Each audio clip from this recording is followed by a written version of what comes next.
Hello? Oh, hello. Oh, yes. Oh, damn it. I tell you. Oh, nightmare.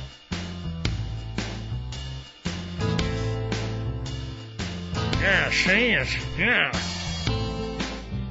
Oh, God. See, there's a lot to be said for preparation. That's what I say. I've still got sticky tape here. Look. I'm still sticking the microphone down to the bench because it's one of those little desky ones that, well, it's sort of a, for bass drums, they have them on a short one. And I thought, that'd be good because you always get these big stands and they get in the way. And then I've got a little short one, right? Pardon me. Pun thingy. But then the microphone, which is a Rode something or another, which I've just got to adjust here, was too heavy for it and it keeps falling over. And then I knock it like this a lot, look, with my hands when I'm jumping up around. So, I'm still looking on the net, like, to see whether I can even call this the dumbed down atheist. Because maybe somebody's already had it, has already got it, I don't know. So I'm going to be looking, and this room I'm in, I had to redo because you couldn't swing a cat in here. Until the animal cruelty people told me to stop swinging a cat in here. So, I figured, see, this is 2 years ago, right? 2 years ago, I'm laying in hospital, dying. I mean, literally dying. Well, I had a couple of blood clots on my lungs, So I thought, well, you could take the approach. You could take the approach and pray to the Almighty, whatever He is up there, wherever it is. There's not enough level on this thing, have I? Hello. I could pray for divine intervention, or I could just lay here sick and let science do its job. So my auntie rang me when I was there, and she said, we were praying for you, and I said, yeah, well, thank goodness I had the anti-clotting stuff. Anyway, so I was laying there listening to Skeptic's Guide to the Universe because at that point I'd only just got into podcast. I'd never owned an Apple thing. What is it? A Nano. And then I found out, these podcasts have been going since 2005. It's 2000 and, hang on, what was 2 years ago? 2009, 10-ish. I should do one of those. Damn it, if I get better, damn it, damn it, if I get better, I'll get out of here and it's the first thing I'll do. Well, that was 2010, it's now 2012. It takes some people a little longer than others, with families and people and, people, they drive you mad. But, I mean, I don't understand how Stephen Novella he's a brain surgeon or whatever he is, with kids and wife and things, still manages to make time to do the Skeptic's Guide. But this is a week, month, year, it could be, maybe it may not even get uploaded. I don't know, because it's really just a test one. I don't even know if I'm allowed to call it the dumbed down atheist, because I'm still searching Google here to see if someone else hasn't pinched it. So you got your thinking atheist, you've got your various other atheists. And when I say dumbed down, I mean, when I come to enter the word atheist into my Google search engine, I usually put the E where the I is instead of the I where the E is. Luckily, it corrects me. And I'll go back 1,000 times and still spell it wrong. So I figured, I don't have the timing of George Hrab. I was a working musician. But I never played things in 7th, 16th, and 29/84ths and this sort of stuff. Basically, it was, 6/8 wasn't too bad. 12/8, maybe. 2/4, 3/4, or 4/4, or I'm done for, basically. That's the situation.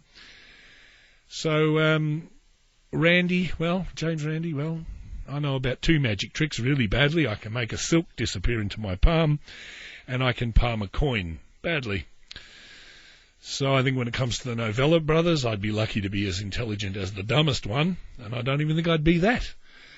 And as for Richard Saunders and his origami, let's face it, if I can't rip the paper into shapes, I'm done for. So I figured, I dropped out of school to become an idiot. So someone like me is probably prone to every charlatan. I haven't always been sort of an atheist. We all go through our usual thing where we think, well, there must be something out there. And if there is, I've got no idea what it is. But in the end, we can't have any sort of proof of things. So in the end, we sort of resign ourselves to thinking, well, perhaps there isn't a God. I can't prove a negative, you know. So someone like me is probably prone to a lot of stuff. I'm not university educated. I'm not even universally educated. So I figured we need a podcast for us people who have an IQ that's under 80. So a few weeks ago, I was sort of doing the shopping, and I jumped into the car, and the wife was listening to the local FM. See, local FM is supposedly, in Australia, what we had years ago, we had a man called Gough Whitlam. And Gough, when he got into power, decided to turn the FM airwaves over to the ordinary folk, the normal people, him and his wife Margot. And they created Community FM, which was going to be the great hope of all the lefties and people out there who never got a voice. But having been at a couple of Community FM stations, they usually end up getting taken over by, well, redneck right-wing people who try to make the stations as dull as they possibly can, so that usually only a few hicks listen to it, and that's about it.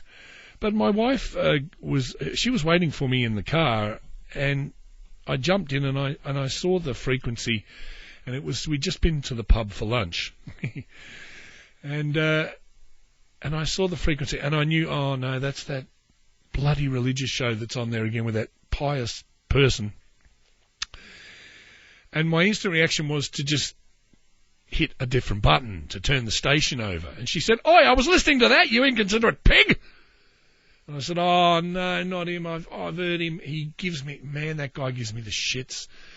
She goes, "Well, he's got this guy on from like Zimbabwe or Zambia or Madagascar, somewhere. And he said he was dead, and he's come back to life." Oh, yeah, okay. So anyway, we end up having a somewhat of a row with our 7-year-old boy in the back, listening to me go off my nut as I normally do with this person. And then I said, "All right, put it on. I've listened to this person myself."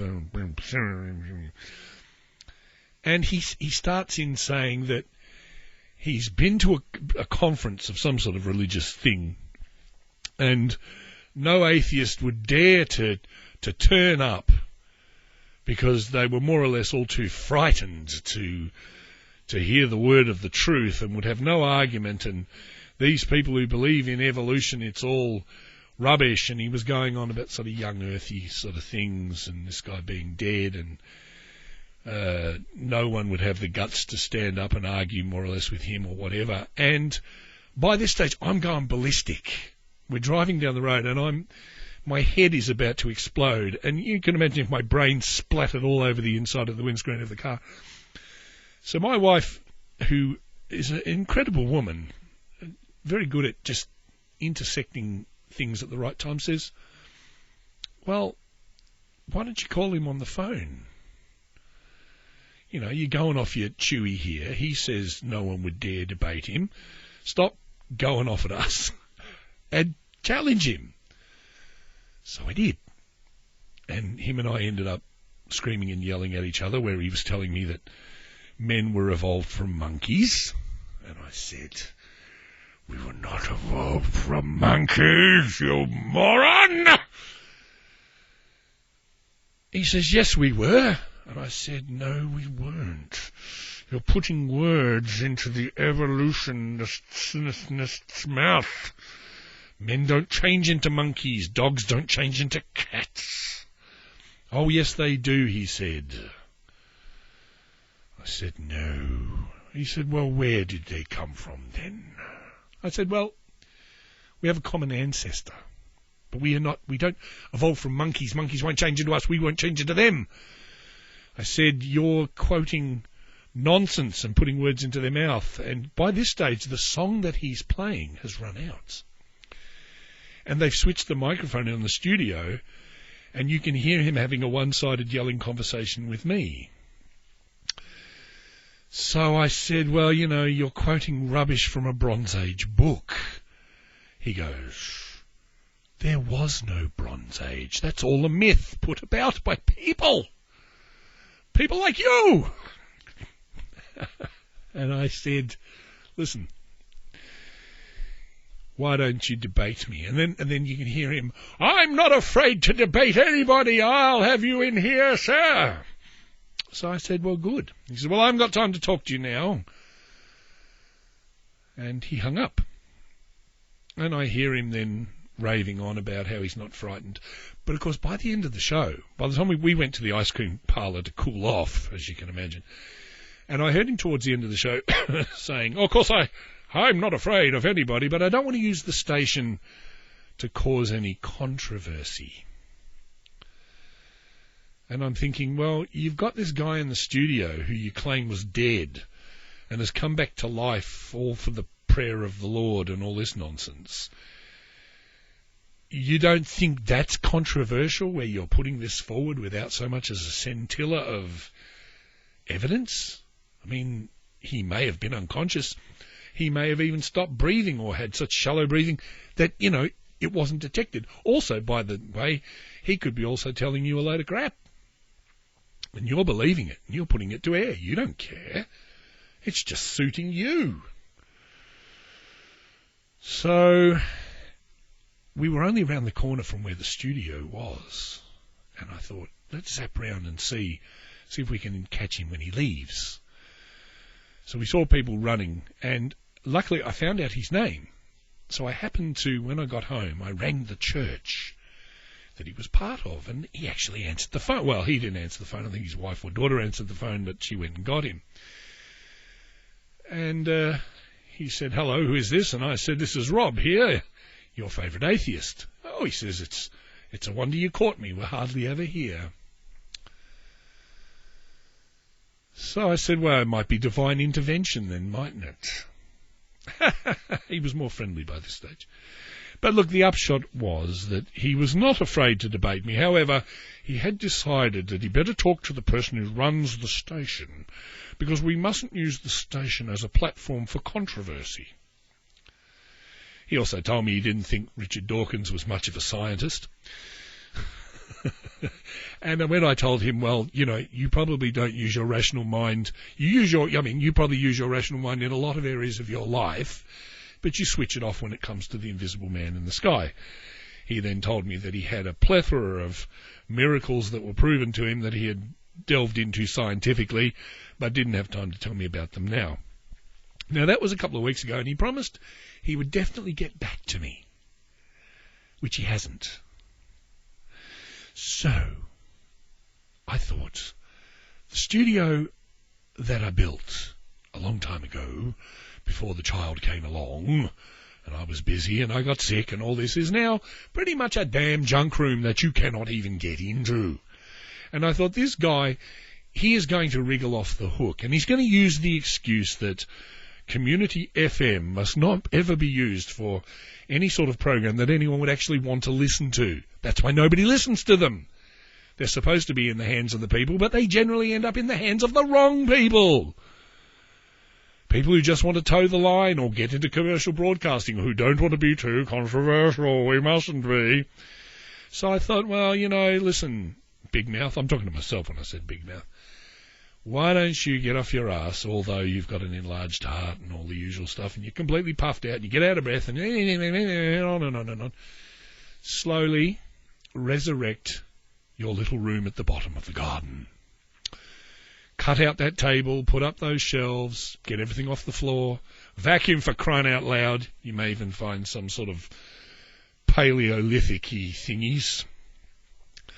Get your studio together, because the next time some loudmouth, jive-ass preaching person carries on like this and you challenge them, you can either go to them, because you can, you've got battery stuff, or you can invite them to you so that they can't use the old, oh, I mustn't be controversial at my own station.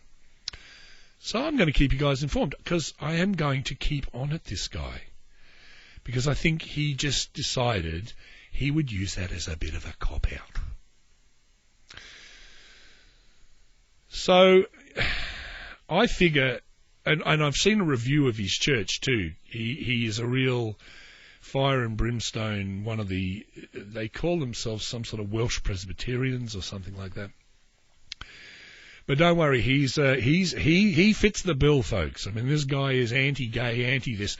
And in his closing thing of his show, he said, I believe every word of the Bible, from Genesis 1 to Revelations, was it 22? Is that the last book of the Revelations? See, as I said, this is the dumbed-down atheist. I don't know everything at my disposal. I'll just consult Dr. Google. Hang on,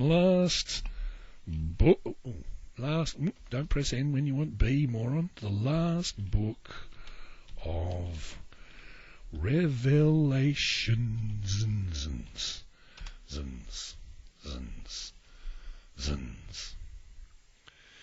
Anyway, while that's coming up, because I've got a pretty slow internet down here, because it's on a wireless thing, I'll put a bit of conduit from my wireless end, which goes up to the house, and I stuff that in my greenhouse. And it's still got quite a jump to get from there to where it's up on my bookcase inside the house. And if the wife's doing something on the computer, it slows me down even further. Last book of Revelations. Search avg.com. There's words of comfort for you, aren't they? So anyway, I grew up. Some people said I never grew up, and they'd be right. And my mum and dad. Well, where do you start? My father is gone now. He didn't die. He just went. No, he's gone. He was a World War II infantryman, foot soldier, and back in those days, he ran up the beach of Normandy, okay, with people either side of him getting splattered by big bombs, and he was getting covered in their intestines and their guts, and people were treading on landmines and splattering all over him. And he went from one company to the next. They might have I don't know the exact figure. 30 people in my connection has timed out, has it? Oh, that's good to know. Oh, shut your face, you great galah. Come on. See, I should have got a real tech to actually wire this place up. Oh, here we go. Last book of Revelation. Anyway, back to the thing. So, when he was about 16, he joined the Home Guard. Like Dad's Army. Who do you think you are kidding, Mr. Hitler? And at that age also, he'd driven a truck, because the men were already at the war. Right? Oh, he's telling us stories about the war now, is he? Yes, I am. Shut your face. It's all right now. We've got mills in China churning out cheap shit like you wouldn't believe. We live in, relative luxury. We've never been so poor and so rich at the same time. But anyway, then eventually he got drafted into the war, and he's in a, company of men, 28, whatever they are, and they all die, and he still survives. And then a few months in, they join him up to another battalion of men, and they all get killed, and he's still alive. And then, a few months after that battalion, wherever he is, they're all dead, and he's still alive. So he joins another one. Except now, instead of there being 30, 28 men, whatever, there's less. And less people are having to do more with more. And when people are getting killed around him as a British soldier, there's not enough rations and stuff. So if a person dies, you take their ration kit, because you are going to starve, or you're going to die. So you need the food. So he goes through all of that. He goes through the most horrible things, and then he comes back to Britain, and, they really don't want to know. Oh, so what, you've been fighting a war? Oh, big deal. And he decides, well, bugger this, I'll be a 10-pound pom, and I'll go to Australia. So he does. And my mother's family, they do the same sort of thing. They go to Australia as well, because, after the war in Britain, there was still rationing, it was still tough. So you came to the new land. Of course, in those days, people welcomed people on boats, and now they don't. But anyway. So my mother had left school when she was 12, 13, whatever, because there was a war on, wasn't there? And there'd been a Great Depression. Yes, that's right, isn't it? And my father said, well, I don't know nothing about nothing. And he was still tortured from the war, but he had a short temper at times. I don't mind telling you. You don't torment the guy. He give you, oh, Jesus, my crikey. But the thing that they both had in common was they said we didn't have no education, did we? No, we didn't have no education. So our boy who's now been born here, we want him to have what we didn't have. So in secondary school, they sent me to a religious school. A non-denominational school. Because we want you to have the opportunity we didn't have, boy. Did we? So they came from the best possible place, even though then I would say to my father, well, do you believe Jesus was this, that, and the other? No, I don't believe none of that rubbish, boy. But it's a good school we sent you to, isn't it? It's the opportunity I didn't have. So, as they say, if you want to make an atheist out of somebody, make them read the Bible or send them to a religious school where you can see hypocrisy in action, where you can learn the divine teachings of Jesus Christ and how we should love one another, and yet at the same time be told, you're better than everybody else because you attend this private school. But along the way, of course, should your grades not make it, we'll slowly weed you out of here because you bring the grade average down, and by the time you reach anything that's anywhere important, we'll have you out of here. Or should you decide that you don't want to be a captain of industry or some sort of politician or something important, or you want to be a long-haired bum who plays in a band, that's where I came in, we will make your life a living fucking hell.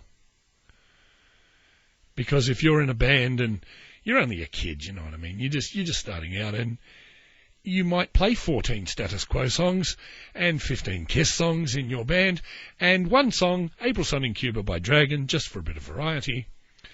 You will be hated by the powers that be. And slowly but surely you will become a pariah.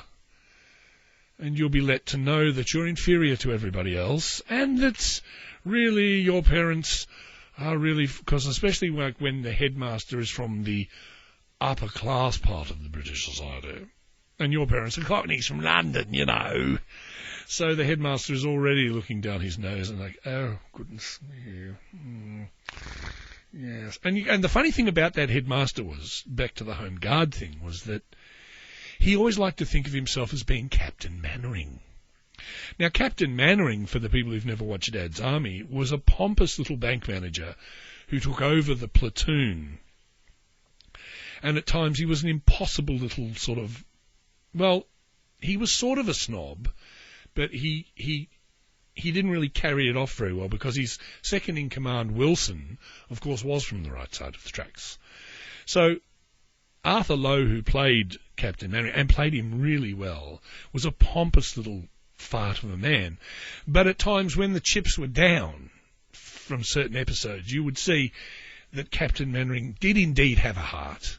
And in the end, he would pull off the impossible and somehow things would be all right. So he had many redeeming qualities, which is more than I can say for the headmaster of the school I went to, because basically he was pretty much a pompous ass. So if you ever visit my Facebook page, you'll see it says educated at Kyneton High School, which is where I ended up spending the last year, and I never talk about where I was before that.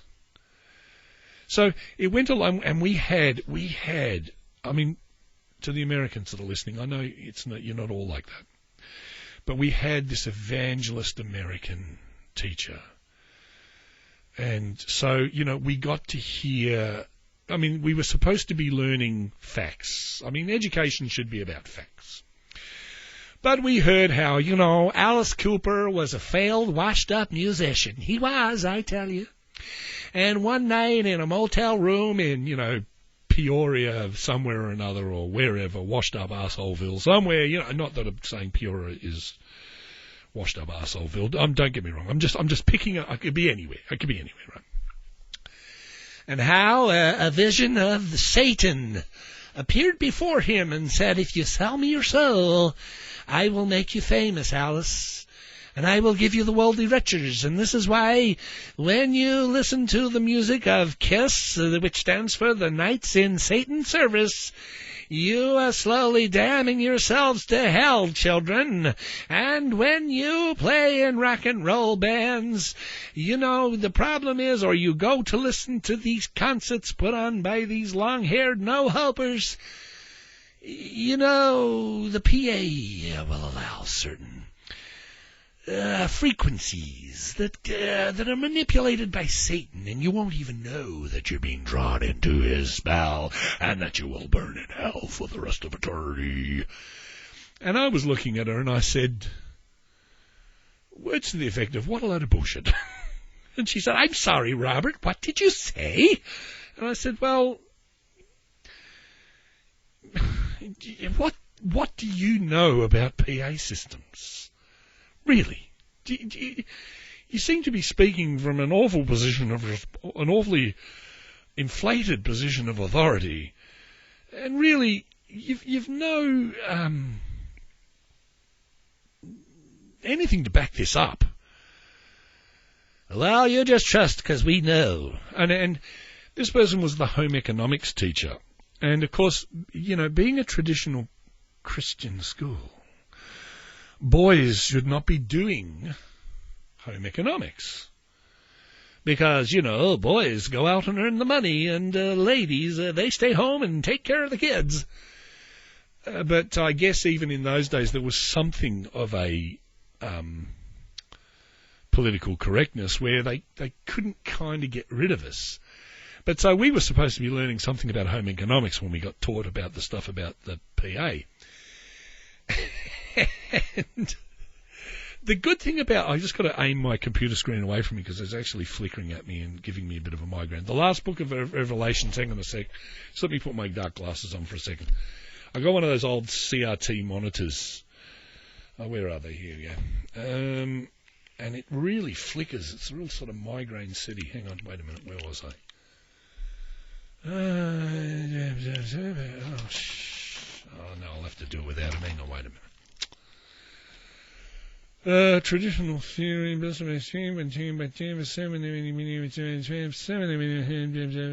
hang on.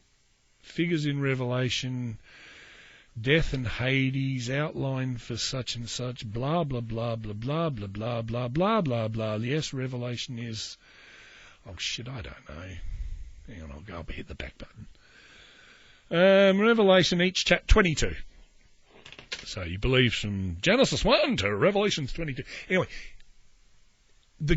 I suppose the good thing about religious fervour is that you can make them sometimes say things they don't want to say. And one time with this particular person, I don't know, I think I was just feeling particularly cruel that day, and I got this person, this teacher person, to espouse their hatred of gay people. And that whipping this person up more or less got them to agree that it was kind of okay to bash gay people. And we then sat around the school to tell everybody that this person had said this and had to watch them backtrack. But these things don't make you terribly popular, as you can imagine. And I spent a lot of time not being terribly popular. The one thing, too, that ended up getting me, well, not sort of kicked out. In the end, what I was told was, listen, here's the situation. In order to be a senior in this school, you need to reach years 11 and 12. And the thing is, you will never get past year 10 because it's not about your grades. You see, this is a private educational type place, and it's up to me who I pass or fail. So if you wish to spend the rest of your life in year 10, please feel free to stay. Otherwise, you can go anywhere you want. In fact, if you wish, you could write your own reference. Hand it to me and I'll kind of tart it up and sign my name to it as if I wrote it. Which goes to show you just how warm and caring Christian people truly are. That's not true. There are some lovely Christian people out there, but this is the sort of bullshit that you go through. Now, the thing that actually got me to not get kicked out, but just not asked to come back unless I wanted to stay in year 10 for the rest of my life was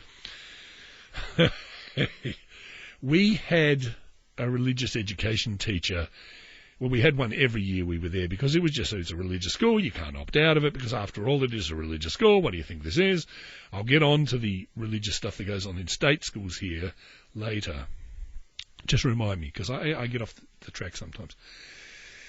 We had this poor little ineffectual person. I think he was a maths teacher or something, and he wasn't a bad fella. He was okay. But by the time we'd all reached year 10, a lot of us had gone a bit feral. And so his religious education class really combined with most of us throwing things around the room, screaming, yelling, carrying on, and him sort of having a million nervous breakdowns.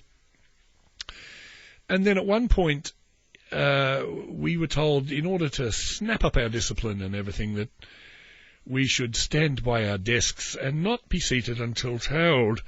Now, of course, when you've been through already sort of like 4 years of this sort of bullshit that's gone on in the place, you tend to look for any little knothole, whatever, that you can kind of say, fuck you, I'm not going to do this. So I refused, and I just sat down, and I was told, stand by your desk, boy. And I said, no, I'm not going to. Stand by your desk, boy. Because other people had decided to. They would come in and sit down and disobey it. But as time went on, more of them sort of stood up, and I was the last one still sitting down in the religion class and being told, we're not going to commence this class until you stand up. Then you can be told to sit down. So I said, well, I guess we're going to be here a while then, are we? And yes, we were. So eventually he said, okay, everybody, please just sit down, and you, Darby, you will come and see me at lunchtime. I thought, oh, good, I wonder what we're having, perhaps some sort of tete-a-tete or a date or sandwiches or something. So I rocked up at lunchtime, and this poor fella, I mean, I did feel a bit sorry for him, said, well, are you prepared to recant, as it were, embrace the Lord and do all this stuff and promise me that you'll stand by your desk dutifully until you're told to sit down? I said, no, I won't. Okay, he said, well, you will come to me every lunchtime probably for the rest of your life, and you will open the book, you know the one. I said, oh, what, the almanac of, bicycle riding around Paris? No, the Bible. Oh, okay, thank you. And you will get that blank exercise book over there, laddo. And with pen in hand, you will start transcribing the Bible from start and, if necessary, to finish. I said, oh, okay, fair enough then. So day 2 came along, and I went to see him at lunchtime. He said, have you decided you will now do the right thing? I said, you mean stand by my desk and kiss ass and do all that sort of stuff? No, I won't. Okay, well, keep doing it then. So this went on for, I can't remember, it went on for a while. And then one day I lobbed up yet again, book in hand, and he said, look, I can't do this anymore. This is ridiculous. You should have caved in by now. I said, well, I'm not going to. It's as simple as because by this stage I decided I really didn't want to be there anymore. And I figured it was really heartbreaking to say to my recession, depression, war-laden parents who didn't have no education, I was saying to them, I don't want to be there anymore, but it's a good school, boy. You've got to go there. It's good for you.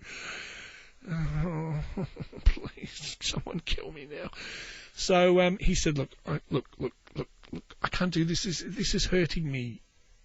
If you guys just come in and sit down, can we just call this a truce? And I said, yes.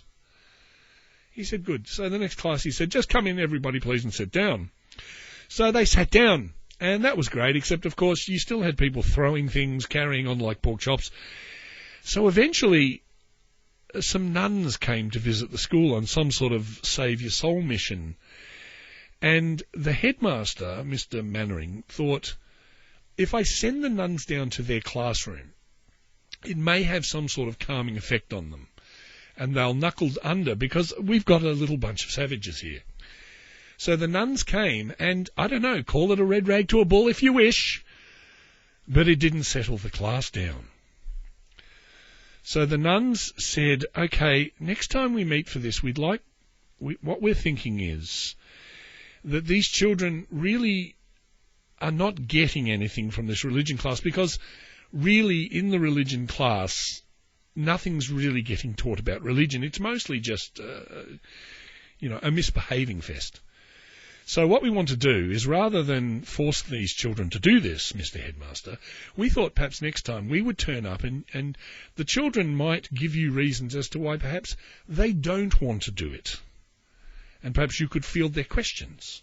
So, of course, everybody said to me, okay, next lesson, can you please get up and argue this for us? I thought, oh, well, okay, fair enough then.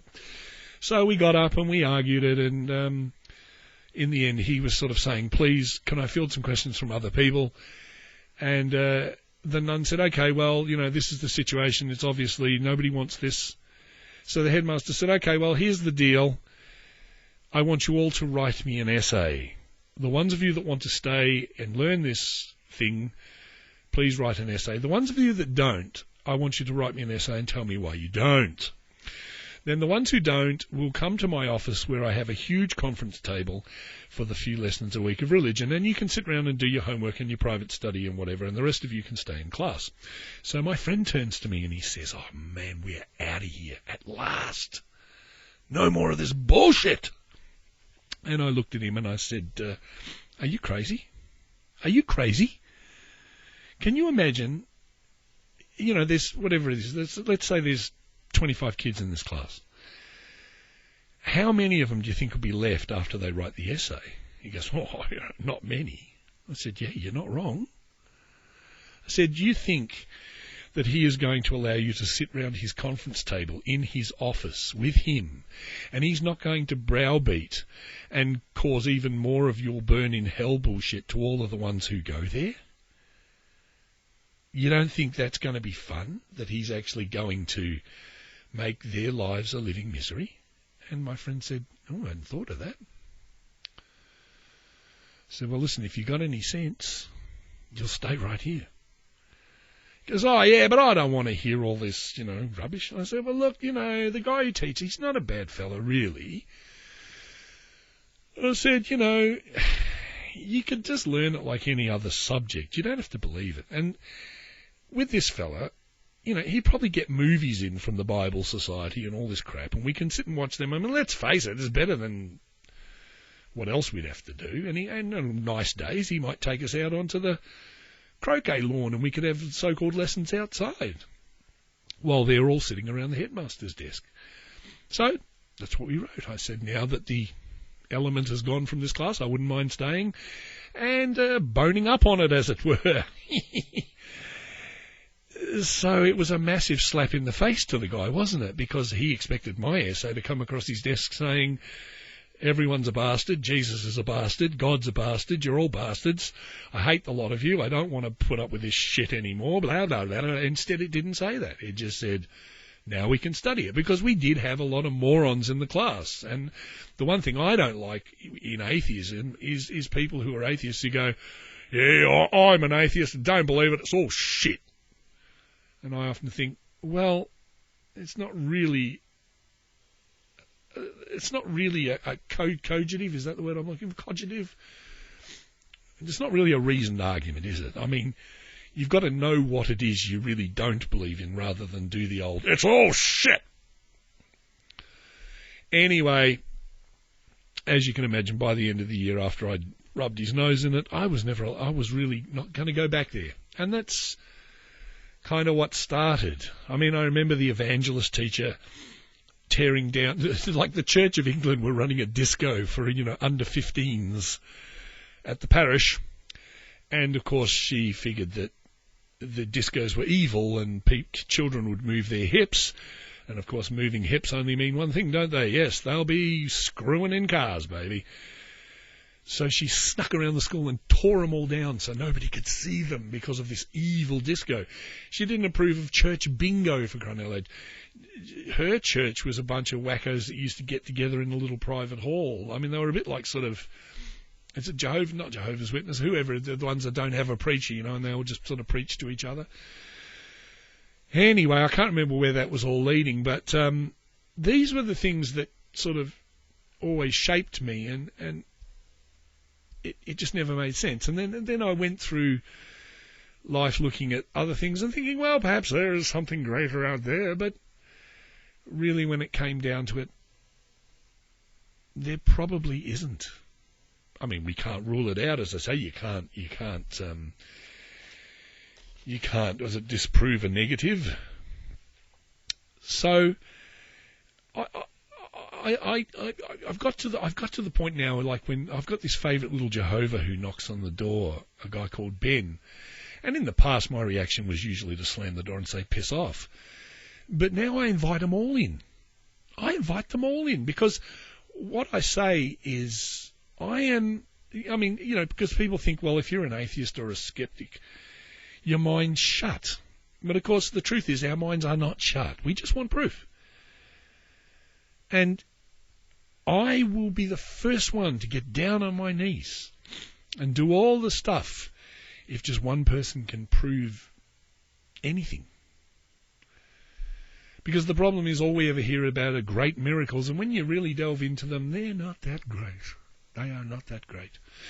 So I laid there in hospital with the blood clots and the enlarged heart, and people would come round with this, that, and the other and say, yes, blood clots on the lungs. Yes. You could die from that, you know. I'd say, oh, thank you very much. Next person would come along, let me have a look at this. Oh, blood clot. Oh, you can die from that, you know.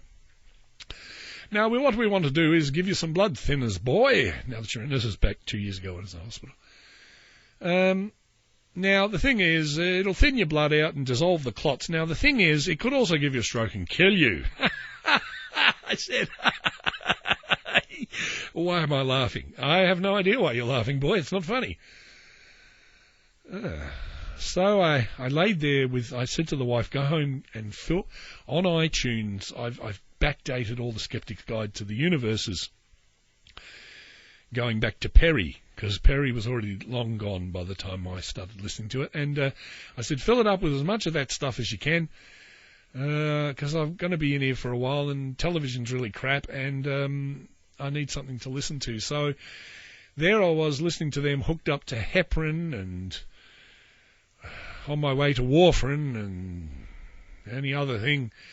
And I thought, well, people keep coming, oh, you could die from that, you know. And let us know if your vision goes blurry or anything goes wrong. See if there's any clots heading towards your brain, if we could find your brain. And I thought, well, okay. So now after all these years of whatever, do I now start praying? Do I start saying, well, God, look, I've got at this stage, a 4-year-old child, I think he was. Yes, my dear. What glue would you use to glue the fabric rickrack? Rickrack? What's rickrack? It's like ribbon fabric that goes like that. Is it natural or man-made? Cotton or synthetic? You don't know. I'd say Aquadeer wood glue. Are you gluing it to cardboard? No, metal. Ring. It's metal. Shit. Glue guns. Other people are using glue guns. Then use the glue gun. Test one and see. There she is there. Mind your P's and Q's, I tell you. Far more educated than me. So, yes, do you say, and then when you're all better, of course, because you pray, you say, well, yes, it was the hand of Jesus has got me out of here. It might have all been that other stuff too that they were doing, the CAT scans and but I'm sure God was guiding them. So I thought, well, let's do a little experiment here. Let's not, in times of adversity, let's not, do the, oh, please, I'm not worthy of you nonsense. Let's just say, let's leave it to the medical science. Let's leave it to the doctors. And see if indeed you do come out of here. And I did. And, of course, my auntie said, well, we were all praying for you. I said, because my auntie's really funny. I mean, you got to laugh. I mean, she's this lovely woman. And as a child, because my parents both had businesses, I did a lot of growing up with her, because you go around your auntie's place, you know, we can't pick you up, so you go around your auntie's place. And she was married to this wonderful guy who was, look, her husband was like, imagine sort of a Paul Hogan. Because that's what he was like. He was like Paul Hogan. He was like a Crocodile Dundee. He used to go shooting rouge, which is kangaroos for you people over there. He had pig dogs. He'd go shooting pig dogs. And he was a man's man. He used to hot up cars and all that sort of stuff. And he was a fairly moral sort of guy. Like, he wasn't sort of into, you know, girly pictures in Playboy. I don't approve of that sort of stuff. But he wasn't a churchy fellow either. And they were childhood sweethearts. I mean, they were like teenagers, you know. And they defied the odds and they stayed together.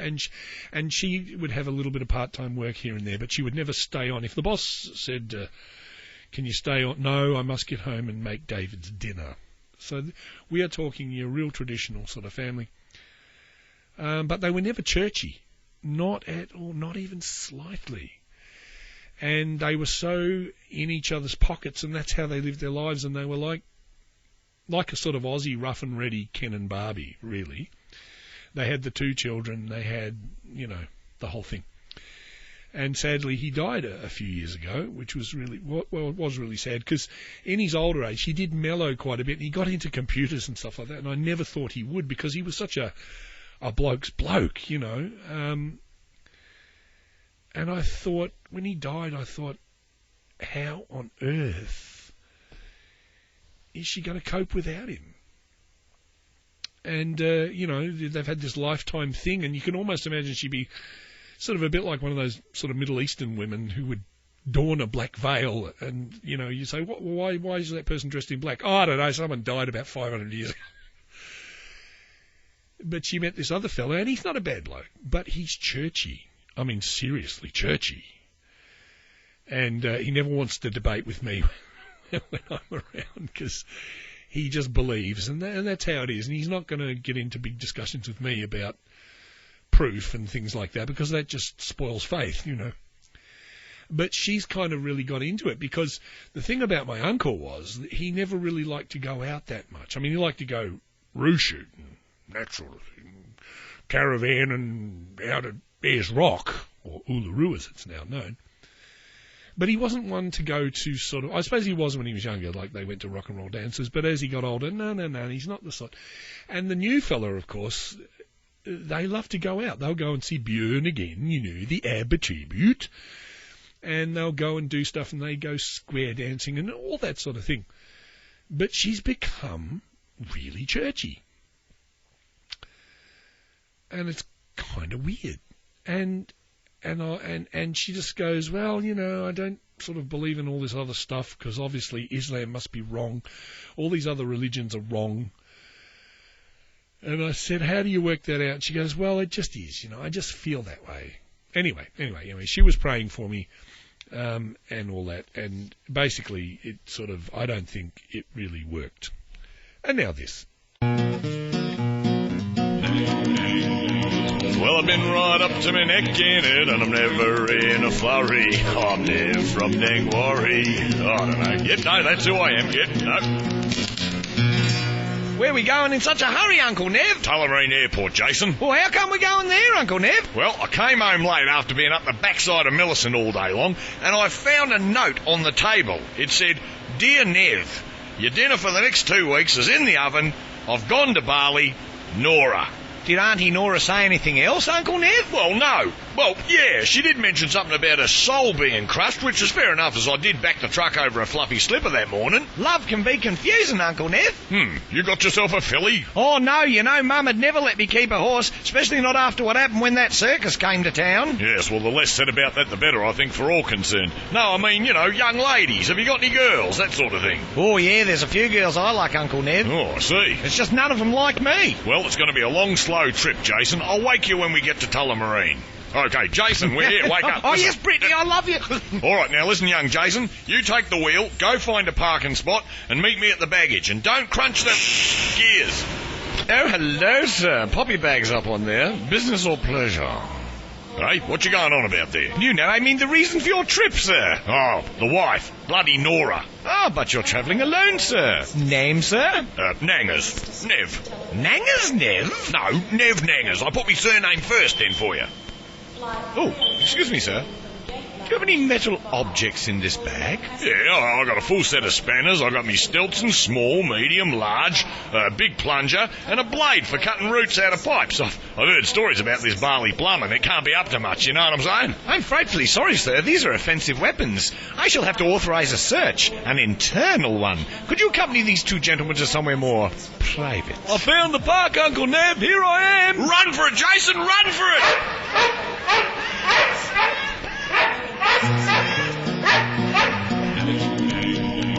Well, I've been right up to my neck in it, and I'm never in a flurry. I'm Nev from Dangwarry. I just turned that down a little bit because that's who he is. It was tagged with a website. We used to have a website called downunderradio.com, which maybe one day I might resurrect if someone doesn't buy it. So, I think you... Hey, Darby! Yes, Neville? When are you going to let me have a go on this podcast thing? Well, you can speak up now. Did you tell them what I do for a living? Well, Neville, I suck septic, son. Yes, he does. He is a septic sucker. You know, you want my opinion. It's like that... Get close to the microphone, Nev. What is this thing here? Is it? What's that? Oh, no, please don't bump it. I'm not used to public speaking myself. You know, you want my opinion? I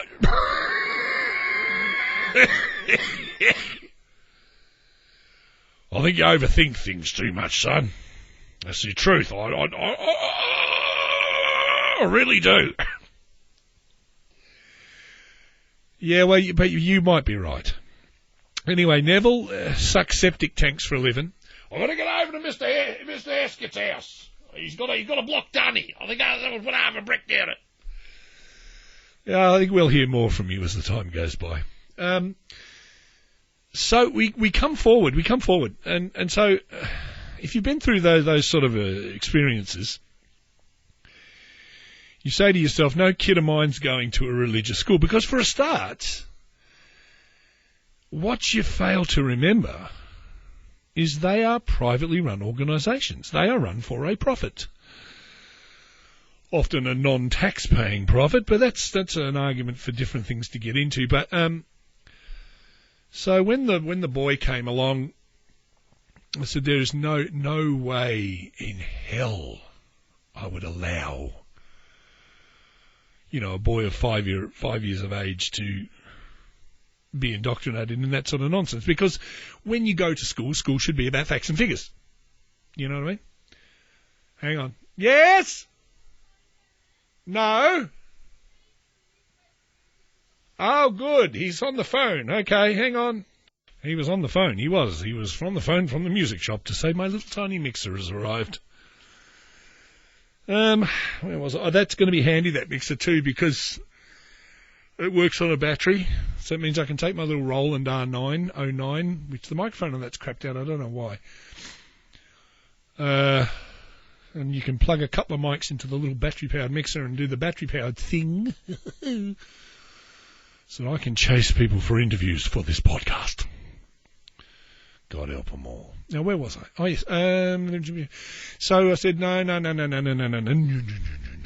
should know.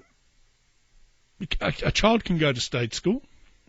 In fact, if more people sent their children to state schools, hopefully the state schools might be better funded. And a lot of, especially in primary school, you know, your child's education's got a lot to do with keep an eye on what they're doing, encourage them, you know what I mean? We read to the kid from the day he came home from the hospital, slipping and sliding in our lap, reading things, and he was like 1 year old, or maybe not even that, and had this little book and it said, dogs pant when they're hot. And we used to go, and then one time I opened up the page, he was really young, I don't think he was maybe even 1 yet, I don't know, something like that. And he saw the little picture of the doggy and he went, Oh, well, there you go. You see, it's getting in. It's getting in. It's getting in. Obviously gets his brains from his mother. So I said, well, that's okay because, you know, and the thing about private schools too is we had one here, I don't think it was religious recently, but it went belly up with like about $8 million in debt, you know. And kids were uprooted and, you know, halfway through your VCE and suddenly you find, oh, sorry, the school's closed down. We're in massive amounts of debt. And after all, we are a private school. So we're shutting the doors. And now my cat's in here now. Shut, be quiet. Be quiet. No, well, come up here and sit with me then. Stop making noise. I should never leave the door open. I should never leave the door open. And it's winter too. It's bloody cold here. Anyway, so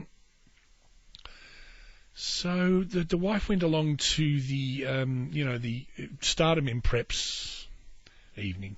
She came home. She said, they do religious education there. And I went, what? We're the priest. Ah! My eyes bugged out of my head. And I said, what? So, well, apparently it's sort of optional, but hardly anybody opts their children out. And there was sort of, oh, well, he can't be the only one who's opted out, for crying out loud. He'll be all on his own. And it turns out, for the people, a lot of people do know this in Australia, but I didn't know that. I did not know that last year when he started. I didn't know. And there was this mob called Access Ministries who come to the school with a volunteer who does, 5 seconds of training. And then I started to read into it, and kids who were opted out and that earlier on in the piece were left in corridors to stare at a wall. And I said, well, surely children can do something productive. Oh, no, not if they're not in the religion class. You see, if the ministries approach any school, the school can't say, no, thank you, we don't want this, because if you do, they go higher up to the education department and you're forced into it. If you're approached, you must do it. Children can be opted out. But, of course, then you get this two-tiered system in a state school, mind you, where, of course, other kids go, you're going to hell, you don't go to religion class, And I'm thinking, I don't believe I'm hearing this. This can't be right. I mean, I know we don't have, like, the full-on separation of church and state that, like, the Americans enjoy. But we are a society built on free speech and blah, blah, blah. That this can't be right. Well, it is right. It is.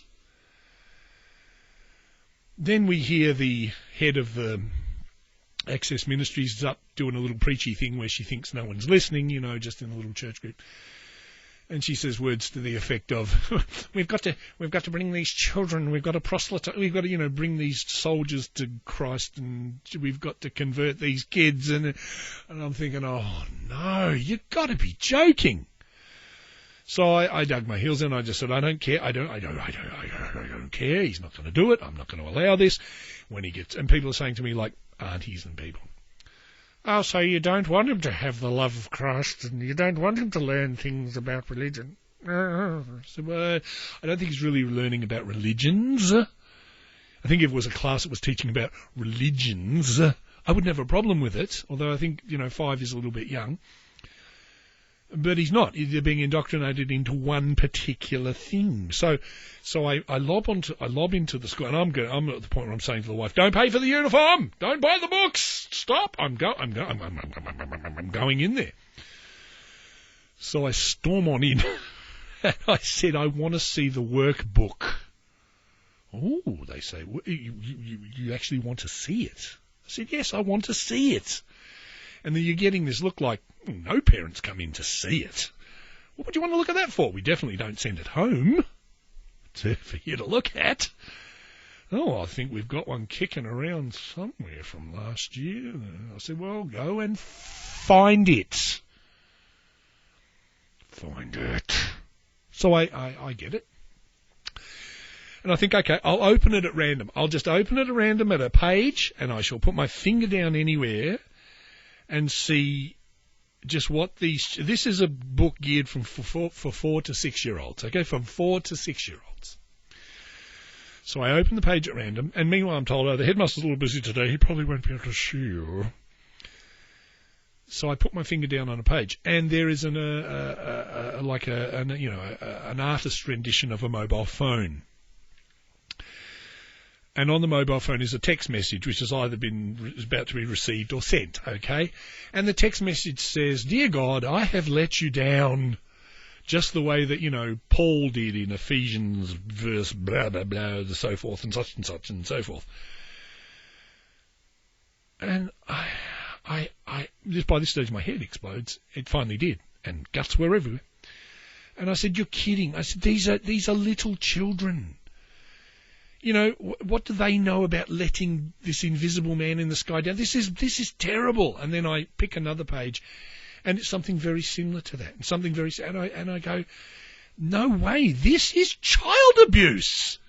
This is child abuse. This is ridiculous. And suddenly the person says, "I think the headmaster can actually see you. He seems to has an open window." So I march in there, and I'm like,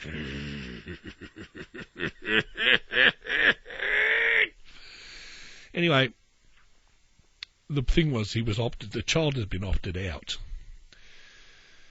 But it's wrong in a state school because, the other kids are still walking around with little Jesus stickers and hats and things they make. And, you hear the story of, they do wonderful things in that class. They sing songs and they do this and they do that. And at the end of each year, they come and put on a concert.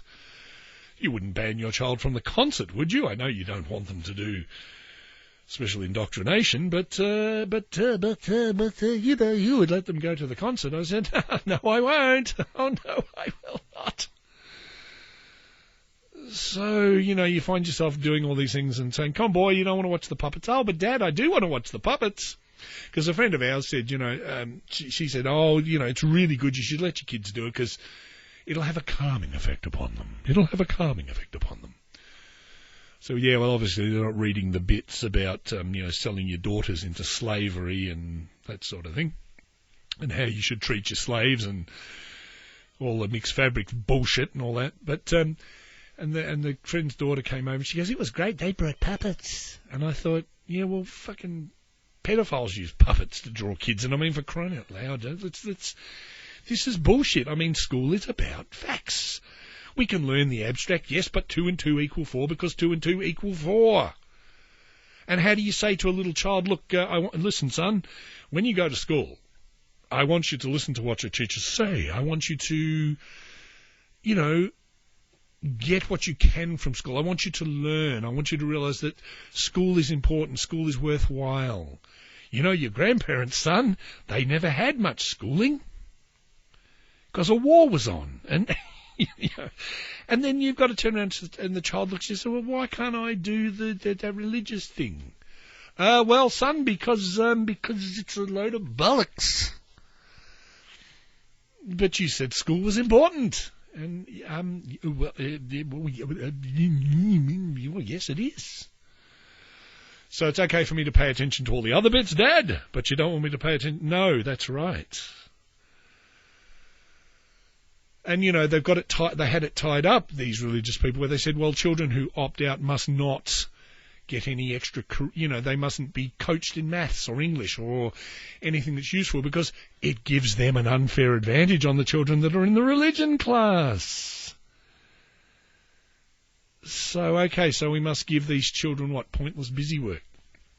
And I read through the act on the internet, no child may be removed from the school, blah, blah, blah, blah, blah, blah, blah, blah, blah, blah. And I thought, how did our democratic society come to this? Now, if you talk to most of the other parents in the school, they're kind of under the influence that, when the kids do that religion thing, they just teach them about religions, don't they? No, they don't. They don't, actually. It's actually more your right-wing, groups, your Church of Christ, Assembly of God, blah, blah, blah, blah, blah, who run this sort of thing as no, they don't teach them the other stuff. They teach them that Jesus is the Son of God. So, if kids are from a Muslim background or whatever, no, they don't. No, it's not about religions. And then most people's eyes glaze over because they go, you're probably just one of those troublemakers, I'm hearing what you're saying, as one person said to me, I'm a bit annoyed about these chaplains because in Australia we have the chaplaincy program, which is kind of set up by different people, but the kind of it's intermingled a little, where they put chaplains into schools, and you must come from a point of a religious organisation or background, right? And you get the job to sort of counsel children, but you must promise faithfully that even though you are from this religious thing, and you don't generally get the job unless you're from the religious organisation, that you're kind of not going to work religion into it. And the fact is, like, then there are all these trained, like, counsellors and people who are qualified to work with children who don't get those jobs. So government money gets paid to these sort of so-called chaplains who really aren't qualified to give children advice, and then state money then gets funneled away to a religious organisation, you see. It's amazing. And as they say, what school is going to knock back a spare pair of hands in the state system? Because generally they're underfunded. They're always looking for money. They're always looking for this. They're always looking for that. So, and of course, the minute you speak up and you go, this is undemocratic, this is unfair, this is all this stuff, then the right wingers will go, oh, but you're treading on my rights here. Children have a right to this sort of stuff. I say, well, send them to a religious school then. You don't see me out picketing religious schools. I'm not picketing churches. All I'm saying is that it's a valuable half an hour out of each week that our state-funded organisations are teaching these children nonsense. You go in there and you say, how about we do some really cool sort of like little sciencey experiments for the kids for that half hour? Why don't we have half hour a week where we teach them to make volcanoes with vinegar and bicarb and this sort of stuff, and these little cool little things that, give them some wires and a battery and a little light globe and show them a basic circuit and all this sort of stuff. And they look at you like, what? Do you think we have the funding to do all, But we can let this nut job come in who's going to tell them about the invisible man who lives in the sky. And they're 5-year-olds. They're 6-year-olds. You understand the Jesuit priest who said, give me the child until he's 7 and I'll give you the man. Well, our kid's just turned 7. And he's pretty razor sharp, and he's looking at me like, well, other kids say Jesus was this, that, and the other, and I say, well, tell them to prove it to your son. And I would have no problem when he's older, as I say, to go off and study religions, because it's part of humanity. I mean, people say God made us, but quite frankly, I think we made God. And that's as big a study as any other endeavour of human beings. I mean, we had a phase in our lives where we needed the God. Because as I say, faith moves mountains, which is true, it does. Faith is important. The Salvation Army, all this stuff, they all act upon faith and they do help people. The fact that the faith is based in nonsense is irregardless. If I get a bunch of people together and I say, look, there's this huge mountain over there and I really need it shovel by shovel to be dug away and flattened so we can put a road through. And by the way, when you're digging, there's this huge pot of gold in there somewhere, and to the person who finds it, you will be set up for the rest of your life, and we'll also have a shared dividend for all the other workers who did this. And believe me, you move that mountain, you'll never have to work again. You'll all be living in the lap of luxury, right? Now imagine they go and they dig the mountain and they move it out of the way and I put the road through. Now, if there was never a pot of gold there in the first place, they had actually moved the mountain because they had faith that I was telling them the truth. And so faith is one of these things that it's a real force because it exists in humans' minds, in the same way people go and do missionary work and they go, I did it all for the love of Jesus. And no, you didn't. You dug the well with a shovel. You did this stuff. You did it. Like when I watched the Machine Gun Preacher movie, I thought, in a way, good on him, because there are these assholes in Africa who run countries and places and they do terrible things to people. And, I never had a it sounds funny, but I never had a problem with him picking up a machine gun and fighting back. I imagine, look, the movie was probably highly stylized and most of it was probably maybe a load of crap or whatever. But the point is, when I see that guy, who I can't remember his name at the moment, and he came to churches near us, and I bloody missed it. I don't always look at the local paper because, and then he was been and gone. And I thought I really would have liked to have gone and seen him, because to me, when he's out preaching in the churches and saying, give me your money, Not that I can't speak for him, I don't know, but the point I kind of got from it, even though he would probably vehemently disagree with me, this is just my opinion, don't sue me, is that I don't really believe he believes the crap about God. But he figures there's all these bums on seats in these new Pentecostally kind of get-up, happy-clappy churches, and he thinks, well, I can extricate money from you guys to make life better for others. You know what I mean? So if their faith coughs up those bucks, he just thinks, well, sod the moralistic side of it. Damn it, we need help. You know what I mean? Like if the most ardent atheist was treading water in a big, deep pool and the Salvo Army guy reached out with a big stick to pull you out of the water because you're going to drown because the sides are too steep to climb up, you're not going to suddenly say, oh, sorry, I don't believe you and that man who was from the Salvos came out and said, oh, gay people should be killed, and so therefore I would sooner drown than take the end of that stick so you could save me. So, you know, I don't know where I'm going with this, but the point is faith moves mountains, okay? And it is true, like people, you know, like Jake Farr-Wharton, who does the other podcast, what is it, The Invisible Friends. I mean, I listen to all the podcasts. I listen to them all, okay? You know, I think it was him. Oh, no, it was a guy from Godless Biz. What's his name? Tingo. You know him. Yeah, him. Yeah, him. He come to me 5 minutes after I switched the recorder off.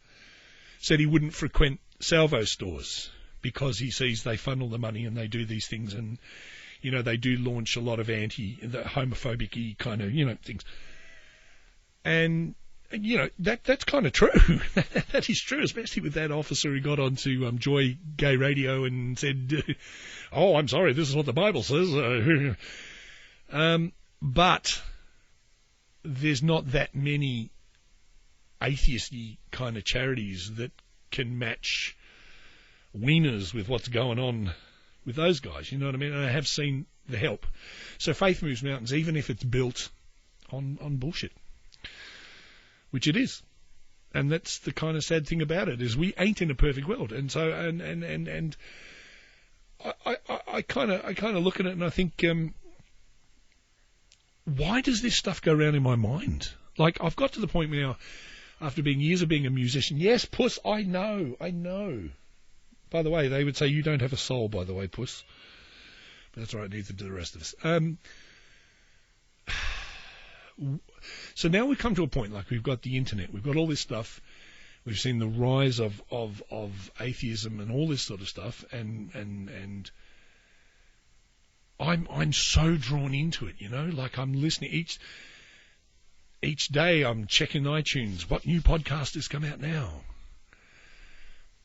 So probably in our history, I don't know if I don't think we've ever had the intensity and the numbers that we have now. So, what the hell do I do with this? Where do I take it? What do I do?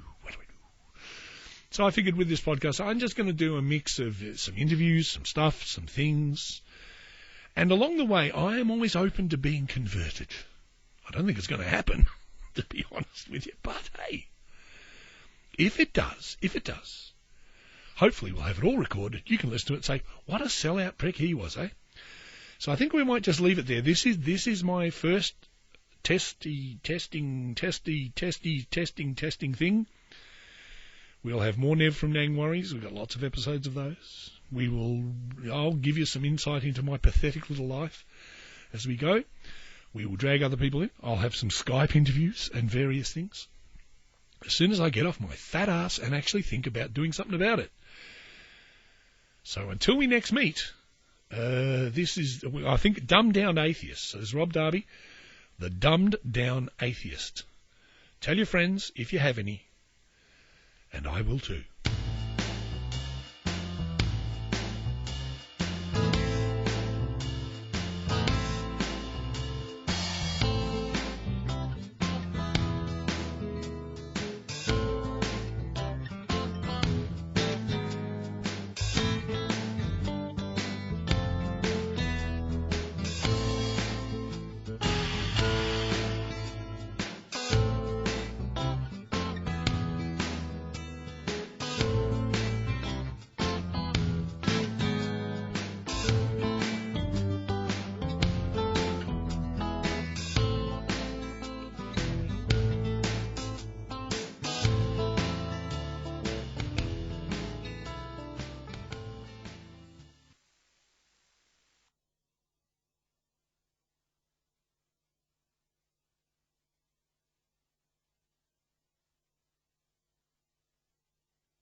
And of course, the funny thing I've always noticed with these podcasts, they always like to put the bit at the end when you think it's already switched off.